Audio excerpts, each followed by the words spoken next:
Hello viewers, আসসালামু আলাইকুম। আশা করি সকলেই ভালো আছেন। তো আজকের ভিডিওটি হতে চলছে অন্যান্য ভিডিও থেকে একদমই আলাদা।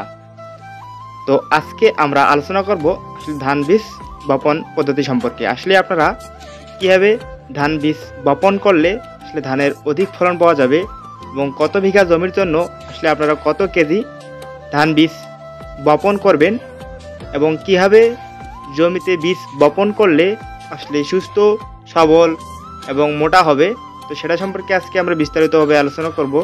তো অবশ্যই আপনারা ভিডিওটি না টেনে সম্পূর্ণ ভিডিওটি দেখবেন। তো চলুন কথা না বাড়িয়ে ভিডিওটি শুরু করা যাক। ধানের বীজ বপন।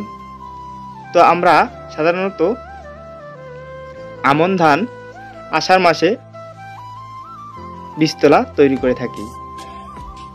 তো এমন জায়গায় বীজতলা তৈরি করতে হবে আসলে যেখানে পানিতে ডুবে না যায় এবং উঁচু জায়গায় বীজতলা তৈরি করতে হবে। বন্যার কারণে রোপা আমনের বীজতলা করার মতো জায়গা না থাকলে ভাসমান বীজতলা তৈরি করে চারা উৎপাদন করতে হবে।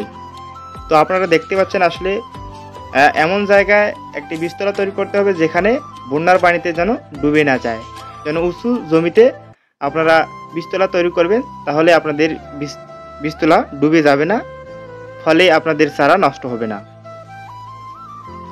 তো আবারও আশেপাশে জমি থেকে একটু উঁচু জমিতে আমন ধানের বীজতলা তৈরি করতে হবে। বীজ বপন করতে হলে অবশ্যই আপনারা সম্পূর্ণ জমিটিকে ভালোভাবে কাদা করে নেওয়ার পর বা ভালো করে আপনারা পরিষ্কার করে জমিটিকে পায়ে হালকা হালকা সিমসিমভাবে রাখবেন। তারপর আপনারা ধান বীজগুলো বপন করবেন। সাধারণত যত বিঘা মূল জমি তার 10 ভাগের 1 ভাগ হবে বীজতলা, অর্থাৎ 1 বিঘা জমির জন্য 2 কাঠা পাতলা করে বীজ ফেলতে হবে। তো আপনারা একটা জিনিস লক্ষ্য করবেন, আসলে যখন আপনারা বীজ বপন করবেন, আসলে আমন ধানের বীজ যখন বপন করবেন তখন পাতলা করে ফেলার চেষ্টা করবেন। আসলে পাতলা করে ফেললে বীজটি সুস্থ সবল এবং মোটা হবে। তো অবশ্যই আপনারা বীজগুলো ভালোভাবে পাতলা করে ফেলার চেষ্টা করবেন। 1 বিঘা চাষযোগ্য জমির জন্য 4 থেকে 5 কেজি বীজ বা 2 কাঠা জমিতে ফেলতে হবে। তবে সঠিক পদ্ধতিতে করতে পারলে মিলবে শতভাগ সফলতা।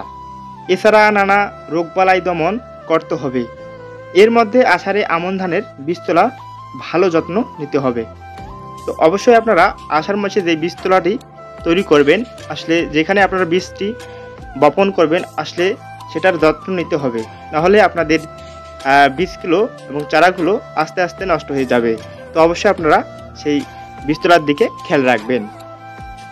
আমন ধান মূলত 2 প্রকার, রোপা আমন এবং বোনা আমন।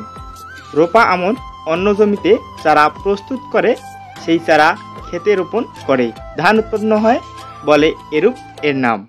তো প্রিয় দর্শক, এই ছিল আজকের মূল ভিডিও। তো যারা আমাদের চ্যানেলের নতুন দর্শক অবশ্যই চ্যানেলটি সাবস্ক্রাইব করে আমাদের সাথে থাকবেন, এবং যারা আমাদের চ্যানেলটি অলরেডি সাবস্ক্রাইব করে রেখেছেন তাদেরকে জানাই অসংখ্য ধন্যবাদ ও কৃতজ্ঞতা। তো সকলেই ভালো থাকবেন, সুস্থ থাকবেন। ধন্যবাদ সবাইকে।